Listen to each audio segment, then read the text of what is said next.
Praise the lord. దేవుని పరిశుద్ధ నామానికి మహిమ కలుగును గాక.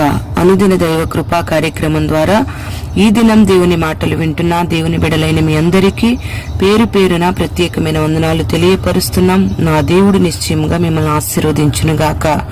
సమూయేలు 2వ గ్రంథం 7వ అధ్యాయం 12వ వాక్యంలో, నీ దినములు సంపూర్ణములగునప్పుడు నీవు నీ పితరులతో కూడా నిద్రించిన తరువాత నీ గర్భములో నుండి వచ్చిన నీ సంతతిని హెచ్చించి రాజ్యమును అతనికి స్థిరపరచెదును అని దేవుడు దావీదుకు వాగ్దానమిస్తున్నాడు.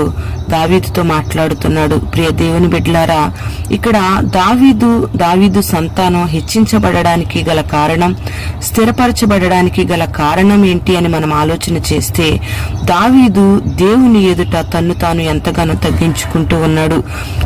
7వ అధ్యాయం 18వ వాక్యంలో కూడా మనం గమనిస్తే, ఇంతగా నీవు నన్ను హెచ్చించుటకు నేనెంతటి వాడను, నా కుటుంబం ఏ పాటిది అని దేవుని ఎదుట తగ్గించుకుంటూ మనవి చేస్తూ ఉన్నాడు.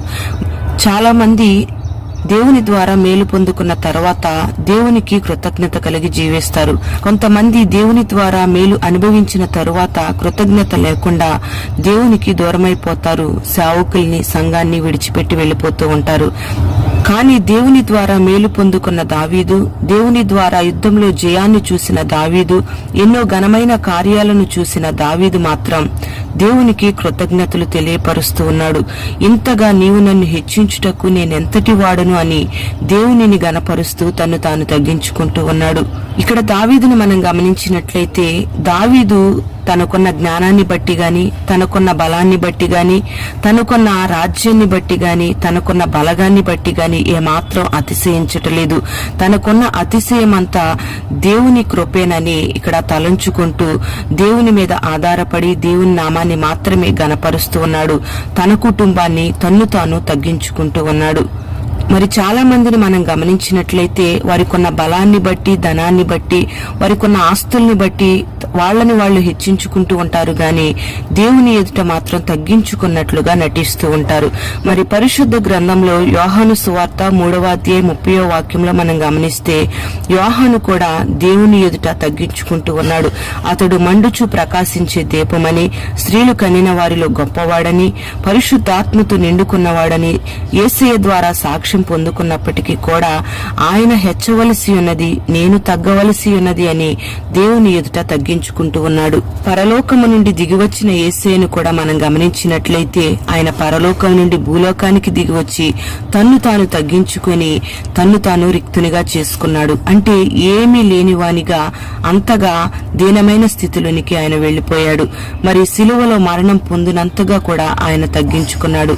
అందుకే యేసయ్యను అన్ని నామాల కంటే ఉన్నతమైన నామం కలిగిన వాడని దేవుడు గణపరచడం జరిగింది. ప్రియ దేవుని బిడ్డలారా, ఎవరైతే తన్ను తాను తగ్గించుకొని దేవునిని గణపరుస్తారో వారిని దేవుడు హెచ్చిస్తాడు, ఆశీర్వదిస్తాడు, వారిని గొప్ప చేస్తాడు. మరి ఇక్కడ దావీదు దేవుని ఎదుట తగ్గించుకోబట్టే తన సంతతిని దేవుడు ఆశీర్వదిస్తూ వచ్చాడు, తనను కూడా దేవుడు దీవిస్తూ వచ్చాడు. మరి ఈ దినాన ఈ మాటలు వింటున్న నీకు కలిగిన దానిని బట్టి నువ్వు అతిశయించకుండా దేవుని ఎదుట నిన్ను నీవు తగ్గించుకున్నట్లయితే నిన్ను ఆశీర్వదించడమే కాదు, నీ సంతానాన్ని ఆశీర్వదించి నీ సంతానాన్ని హెచ్చించి స్థిరపరచబోతూ ఉన్నాడు.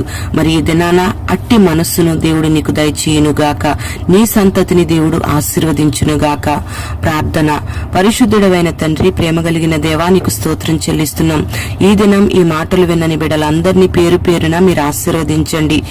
దావీదు సంతతిని మీరు ఆశీర్వదించి స్థిరపరిచిన రీతిగా ఈ మాటలు వింటున్న బిడ్డలందరినీ మీరు ఆశీర్వదించండి. వారికి ఇచ్చిన సంతానాన్ని మీరు దీవించమని ప్రార్థన చేస్తున్నాం.